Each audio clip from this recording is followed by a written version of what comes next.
আসসালামু আলাইকুম, আশা করি সবাই ভালো আছেন। তো আজকের ভিডিওটা করা হয়েছে যে আমি অনেক দিন পরে ইউনিভার্সিটি অফ গেউরে আসছি।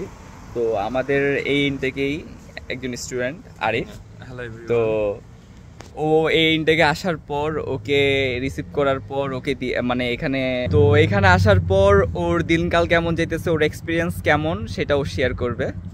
First of all hello everyone, and এখানে আসার পর আমার এক্সপিরিয়েন্সটা অনেক সুন্দর ছিল। এই ইউনিভার্সিটি ডরমিটরিটা ওইটাও অনেক সুন্দর।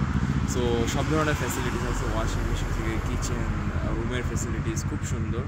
আমার দেখা মতে হাঙ্গেরির মধ্যে one of the best dormitory হচ্ছে ইউনিভার্সিটি অফ গিওরের ডরমিটরি। আর এখানের যে এরকম ক্যাম্পাসটা অনেক সুন্দর, বিভিন্ন দেশ থেকে ইন্টারন্যাশনাল স্টুডেন্ট আসে। সো একটা কমিউনিটি অনেক ভালো বিল্ড আপ করা যায়, একটা কমিউনিকেশন তৈরি করা যায়। সো আলহামদুলিল্লাহ সব কিছুর জন্য।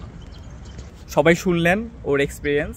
তো আশা করি ও ভবিষ্যতে আরও ভালো ঠিকঠাক মতো ওর স্টাডি কমপ্লিট করতে পারবে। আল্লাহ হাফেজ। হ্যাঁ, দোয়া করবেন।